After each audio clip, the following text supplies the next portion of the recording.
Kembali lagi ini Mas Aji Otin. Nah, ini akunnya juga populer. Nanti bisa kegiatan Mas Aji ini ada di akun YouTube itu Aji Orchid ya? Aji Orchid. Aji Orchid. Mudah-mudahan nanti kalau ini masih kurang dan penasaran dari hasil kita bincang-bincang ini Mas Aji, mudah-mudahan kadang konco ngopi, kadang persatuan dimanapun ada bisa langsung juga nyimak yang ada di YouTube-nya Mas Aji Orchid. Nah, dilanjut tadi kita semasa kecil saya itu benar-benar saya hanya ini Mas mengenal yang namanya jenis anggrek merpati dan anggrek kolo jengking itu rock, dan itu kan bukan sesuatu yang sekarang itu jenisnya tidak populer dan itu kurang menarik. Nah, ini Mas, untuk saat ini yang paling sedang booming populer itu jenis-jenisnya seperti apa, dan yang Mas Aji ini koleksi seperti apa? Bisa diceritakan. Jadi tapi justru yang dinyatakan Mas Didik tadi, ternyata Mas Didik lebih tahu anggrek lebih dulu dari saya. Nah, kecilnya ngerti anggrek apa merpati sama kolo jengking. Nah, saya kecil tuh mah nggak tahu kalau ada anggrek. Jadi kecintaan saya tapi pupus, baru tumbuh. Jadi kita awali begini, yang anggrek itu kan apa yang namanya, apa genus apa-apa kalau di dalam ilmu biologi atau famili atau apa itu. Itu kan bisa macam-macam. Ada yang namanya vanda, ada yang namanya cattleya, ada yang namanya phalaenopsis. Phalaenopsis itu anggrek bulan. Anggrek bulan yang betul-betul itu phalaenopsis. Kemudian ada yang namanya dendrobium. Dendrobium itu persis kayak adenium. Kemudian ada yang anggrek tanah. Anggrek tanah itu ya macam-macam itu namanya juga macam-macam. Anggrek tanah itu memang ada di tanah itu atau seperti apa? Anggrek tanah itu memang hidupnya tuh di humus dia. Jadi kalau ada humus itu dia bisa hidup. Oke, tapi tidak menunjuk jenis bunganya ya. Tidak menunjuk jenis bunganya, tapi juga macam-macam itu. Kemudian ada grama. Ya, grama itu kayak anggrek tebu atau anggrek apa itu ada. Anggrek macan itu juga grama. Tapi yang kebanyakan dibudidayakan itu yang paling banyak ya menurut pengetahuan saya itu adalah jenis dendrobium. Dendrobium itu yang juga di rumah-rumah itu menghias. Ya, banyak. Ya. Tapi saya lebih suka dendrobium. Dendrobium itu mudah dipelihara daripada yang lain menurut saya. Karena ini saya ya kan pengalaman saja ya. Kalau yang lain pengalamannya berbeda mungkin ya. Karena ini pengalaman saya. Kemudian juga dendrobium ini sebagian besar itu hidup di terik matahari, bisa. Jadi nggak usah pakai paranet? Nggak usah pakai paranet bisa. Itu dendrobium. Tetapi harus ada umur tertentu dia lepas paranet. Tapi ketika kita beli botol kecil-kecil itu, kalau nggak dipakai paranet atau tidak dinaungi itu ya nanti biasanya busuk. Kena hujan, kena panas ya tewas. Tapi pada prinsipnya yang paling doyan sinar matahari itu dendrobium pada prinsipnya itu. Sehingga kebanyakan yang saya punya juga itu. Dan ini juga menjadi catatan bagi kita untuk memelihara anggrek itu, kita harus paham juga apa yang cocok di daerah kita. Itu. Dan dendro itu kebanyakan cocok di banyak daerah ya, kebanyakan. Walaupun jenis-jenis tertentu itu ada anggrek yang memang tidak cocok di daerah panas. Karena ada anggrek yang memang di habitatnya aslinya dulu di daerah dingin, itu kalau dibawa ke daerah panas, kalaupun bisa hidup misalnya nggak bisa berbunga. Misalnya kalaupun berbunga nggak maksimal. Jadi itu kita harus bisa tahu itu. Kalau enggak nanti aku kok ngingu anggrek nggak bunga-bunga, atau saya pelihara anggrek nggak bisa tumbuh-tumbuh. Ternyata jenis anggrek ini memang tidak cocok di dataran rendah atau daerah panas misalnya itu. Jadi anggrek itu banyak macam-macam. Nah, semua anggrek itu berpotensi untuk menjadi ngetren ya. Kalau sekarang ngetren itu sebetulnya kalau yang dari luar, dari Thailand itu yang anggrek splash itu ya. Nah, dia bisa indah bunganya, itu juga jenis dendro, splash begitu, dan bunganya rimbun dan sebagainya. Tapi di Indonesia sendiri juga banyak. beberapa yang spesies yang bagus dari Indonesia itu misalnya ada jenis Lasianthera, itu masuk dendro juga. Ada anggrek besi. Anggrek besi itu Viola Sioflaven nama apa Waduh, gitu nama. jenenge jana. Iya. Angel ya. Saya Mas Putih. Pena anggrek besi kan gitu. Kemudian ada anggrek misalnya lineale gitu ya. Jadi spesies itu banyak. Jadi kebanyakan spesies yang sudah dibudidayakan itu memang sudah dipilih yang bagus-bagus. Dan relatif harganya pun berbeda dengan yang sudah hibrid. Ketika kita punya spesies rimbun sudah bagus, sudah hidup gede itu ya harganya jauh lebih dari yang lain. Oke. Gitu. Ini karena menyangkut harga nih, sesungguhnya ini. Kita berharap juga artinya kalau suatu ketika anggrek itu juga bisa dikembangkan di Bantul dan mungkin ini menjadi bagian dari salah satu terobosan kreatif bagi masyarakat. Siapa tahu ini potensinya itu kira-kira seperti apa kalau anggrek kemudian orang akan mencoba berkreasi di Bantul, kira-kira potensinya seperti baik pasar maupun dukungan ininya geografinya di Bantul cocok atau enggak ini Mas? Ya, yang pertama potensi itu pasar dulu ya. Oh iya. Ya, setahu saya sejak dulu anggrek nggak pernah turun ya harga. Paling stabil gitu. Dari dulu ya. Nah, itu dari potensi pasar dan saya melihat orang banyak menyukai anggrek. Jadi ketika banyak orang yang suka itu kan pasar juga. Itu potensi. Kalau dari sisi lahan, tentu di daerah Bantul ini sangat luas ya. Itu artinya kebutuhan lahan itu bisa tercukupi sebetulnya. Karena juga sudah banyak sebetulnya di Bantul ini beberapa pembudidaya anggrek. Kalau saya ini kan baru pendatang baru ya. Karena saya cinta anggrek itu sejak awal tahun 2000 cinta. Baru cinta. Ya. Baru lirik-lirikan belum punya ilmunya. Gitu. Nah, sehingga masih sangat memungkinkan dari sisi geografis itu keluasan itu sudah memungkinkan. Dari sisi iklim, suhu itu juga memungkinkan karena tadi ada jenis-jenis anggrek yang memang cocok di daerah panas. Di panas itu ya. Betul, itu. Jadi potensinya itu masih terbuka luas lah untuk budidaya anggrek dan juga dari sisi bisnis pemasarannya kan gitu. Kalau pertanian secara umum, kalau mau budaya itu kan bagaimana orang juga berpikir tidak hanya pasar dan bagaimana cara, tapi bagaimana suplai bahan baku. Kalau di anggrek itu Mas Jane itu menang bibitnya itu gimana? Ceritanya. Ya, kalau bibit itu kan anggrek itu melalui laborat ya, laborat. Jadi kalau bisnis anggrek itu ada mulai dari bisnis sarana prasarananya, ionopor, media tanam, pupuk, obat dan sebagainya. Itu kan termasuk juga potensi bisnis. Ketika ada petani anggrek, ada yang penghobi anggrek, tetap harus ada itu kan. Ya. Kemudian dari sisi anggreknya itu sendiri itu mulai dari anggrek botol. Kemudian anggrek seedling namanya. Seedling itu setelah keluar botol sampai beberapa bulan itu seedling. Pra-remaja atau remaja, pra-dewasa, dewasa, bunga kan gitu. Nah, di dalam pengembangan anggrek yang spesies maupun hibrid, kalau sudah dikelola oleh manusia, sudah dibudidaya manusia biasanya mesti melalui laboratorium. Jadi dari perkawinan bunga anggrek itu buahnya kalau sudah matang itu dimasukkan di laborat, melalui laborat itu untuk membotolkan. Nah, di Bantul ini sebenarnya sudah ada teman-teman yang membudidayakan itu dalam arti dia membuahkan buah anggrek baik spesies maupun silangnya, kemudian dibotolkan di laboratorium sampai sekarang sudah jadi, itu sudah ada. Jadi dari nol sampai ini ya? Sampai sudah ada. Kalau menurut Mas Arji, untuk masyarakat yang pengen baru pembudidaya, ini tidak sekelas yang ini, kira-kira strateginya yang di level mana yang paling gampang? Yang paling gampang kalau penghobi awal beli yang sudah bunga tapi jangan yang mahal-mahal.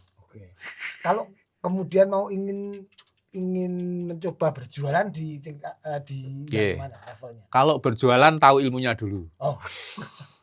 Tahu ilmunya anggrek dulu karena nanti uniknya jualan anggrek itu pembeli itu sekaligus kadang-kadang konsultasi. Oke. Jadi ketika kita menjual barang, terus pembeli tanya, kok ini permasalahannya gimana ya? Kita nggak jawab, udah nanti nggak akan yang beli lagi, nggak ada. Oke, siap. Itu. Nanti keunikan-keunikan ini dan kesiapan apa saja ketika ingin benar-benar mau berjual beli anggrek, Ya. tapi akan kita jeda dulu dan kita ngobrol Ada lagi. sekarang. Oke. Monggo Mas Bekti. Ya.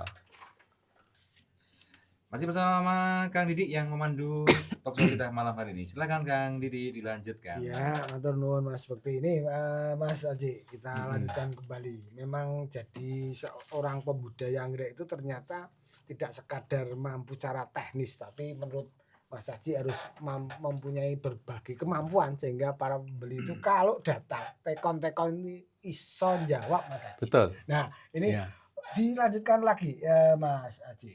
Ini seperti apa sih sesungguhnya potensi di Bantul, komunitasnya seperti apa, dan kemampuan dasar apa yang kira-kira harus dikuasai oleh seorang Pembudidaya. pembudidaya sekaligus ijawantahnya dari dia mencintai anggrek. Ya.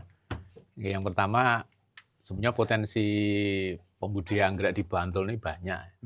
Saya ada di grup WhatsApp itu anggotanya ada 137. 137 Ya, orang atau orang. Itu minimal dia mencintai anggrek, minimal ya. Minimal. Kalau pembudidaya betul mungkin ya tidak 137 ya. Tapi ya artinya kan jumlah itu menurut saya ya sudah banyak. Sudah spektakuler itu ya. Ya, itu. Nah, kemudian ketika kita mau bisnis tentang anggrek jual beli dan sebagainya, itu kenapa saya tadi bilang harus punya ilmunya. Ilmunya itu maksudnya ilmu tentang anggrek.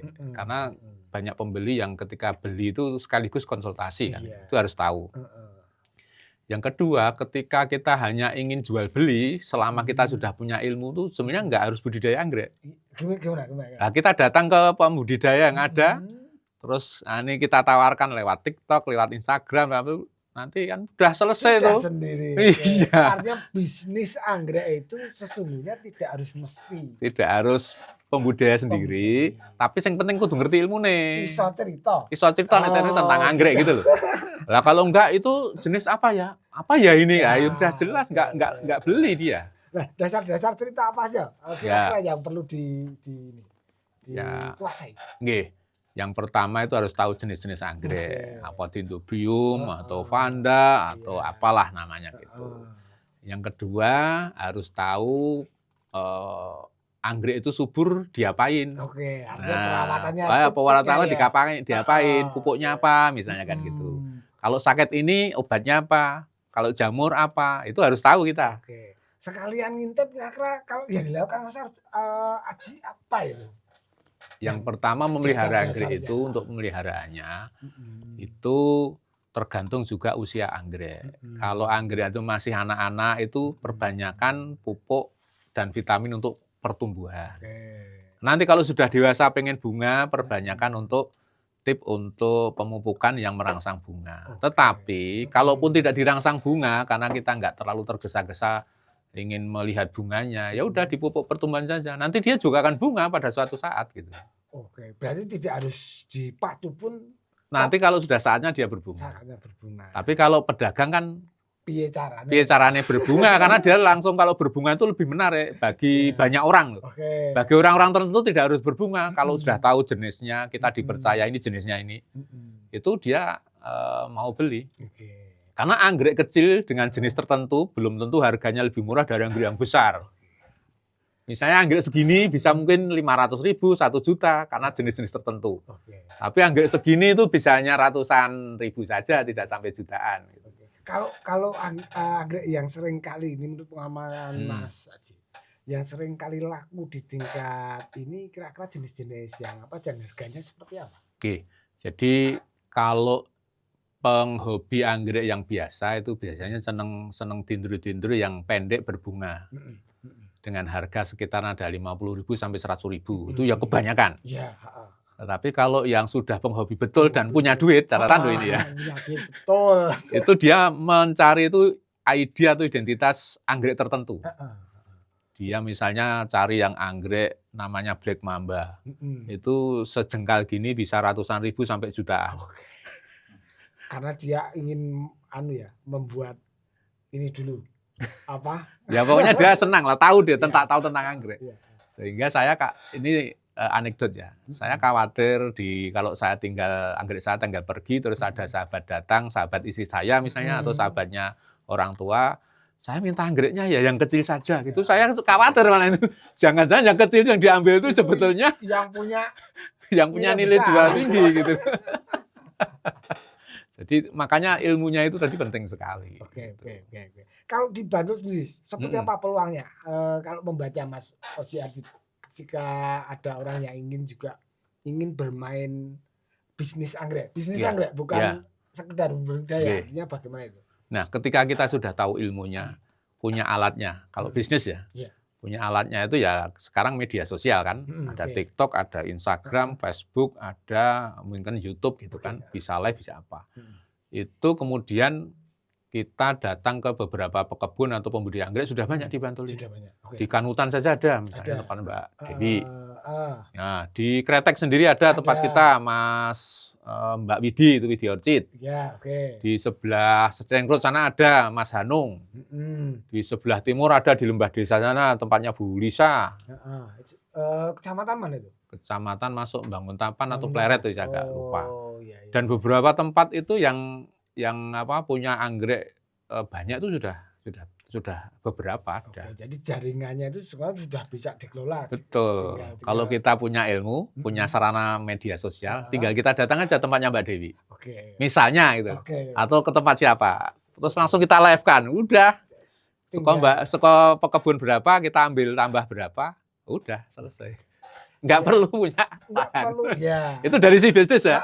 Dari sisi yang memang ketika nanti ada keinginan yang lebih memperbesar, pasti juga modalnya akan bertambah. Iya. Sekedar untuk sebagai bagaimana ini menjadi peluang untuk berkreasi ya. Untuk ini. Nah, sekarang ini Mas Haji ini mungkin yang agak terakhir juga ini pertanyaan saya, dan karena menit-menitnya juga sudah mau habis. Ini karena seorang pecinta anggrek itu tidak sekadar hanya bagaimana membisniskan anggrek, betul. Tapi juga kadang-kala ada para yang pecinta yang hanya ingin melihat rumahnya, halamannya itu dihias oleh anggrek. Tapi kadang-kala kan kemampuan dia untuk merawat. Nah, ini tip-tip yang paling pokok untuk agar seorang ibu-ibu ataupun bapak-bapak yang memang pengen anggreknya subur hidup di halaman sebagai penghias sehingga rumahnya terlihat harmonis dan aura keagungannya ada. Gimana Mas? Yang pertama, jangan takut memelihara anggrek. Itu kunci pertama. Karena semua penghobi pembudidaya anggrek itu pasti pernah dia anggreknya mati. Supaya sana semua. Termasuk saya. Kalau sudah nggak takut memelihara, itu mesti ada 1-2 yang hidup. Satu itu. Yang kedua, sambil belajar ilmunya tadi. Kok anggrek iso sehat, subur itu diapain? Berarti mengamati sekali. Mengamati, belajar dari YouTube, media sosial yang lain itu. Tapi saya kan nggak pernah sekolahku kan ya gelarnya SIP, MSI. SIP ini kan politik pemerintahan, bukan pertanian kan. Belandangnya ada juga. Karena kecintaannya itu tadi. Dan tidak berarti saya ini memelihara anggrek mesti hidup terus, enggak. Mati ya iya. Gitu. Terus apalagi sehingga itu bisa tumbuh? Dicintai dengan kasih sayang. Bentuk kasih sayangnya seperti apa? Setiap hari, setiap saat kita lihat, kita amati. Oh, ini kemarin akarnya sudah tambah 1 mili. Oh, ini kena jamur, ini ada ulatnya. Itu kita harus tiap hari kita datangi, kita komunikasi dari batin. Kasih sayang lah namanya. Itu mungkin kelihatan lebih, tapi penting loh itu. Oh iya, artinya berdialog dengan tanamannya. Betul, termasuk kalau kamu melihara ayam atau burung itu ya sama. Jadi tiap hari kita amati. Sepenuh hati. Iya. Kalau gini, tentang persoalan hama itu ini enggak di anggrek? Banyak. Artinya itu bagian juga harus menjadi perhatian. Ya, jadi hama itu ada ulat, ada siput. Ya, yang paling belalang. Dan itu siput kecil-kecil itu juga banyak. Enggak kelihatan. Jadi ada obat untuk siput, obat untuk serangga insektisida. Kalau siput adalah mereknya. Kalau saya sebut merek nanti kan ini nggak dapat sponsor kan tadi. Oke. Itu dari hama. Dari sana. misalnya jamur namanya fungisida. Nanti diberantas dengan fungisida mereknya banyak. Oke. Kalau dari sisi penyakit yang lain misalnya bakteri, bakterisida. Nah, Itu gitu. ada di Ada semua. Terus kemudian untuk merang agar tumbuhnya ini perlu apa? Namanya anggrek itu kalau sudah ideal lingkungan tumbuhnya dia sudah nyaman, namanya agroklimaknya. Agroklimatnya itu udah pas.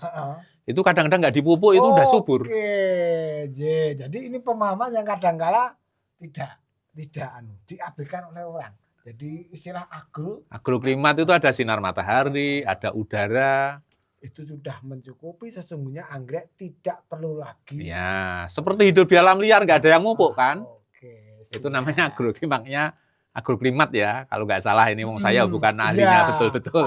Bukan ahli pertanian. Kalau sudah ideal itu nggak usah dipupuk, nggak usah diobatin. Itu ya tumbuh subur, berbunga. Maka kadang anggrek saya di depan rumah di pohon, tak tempel pohon, nggak saya apa-apain, hidup subur, bunga banyak.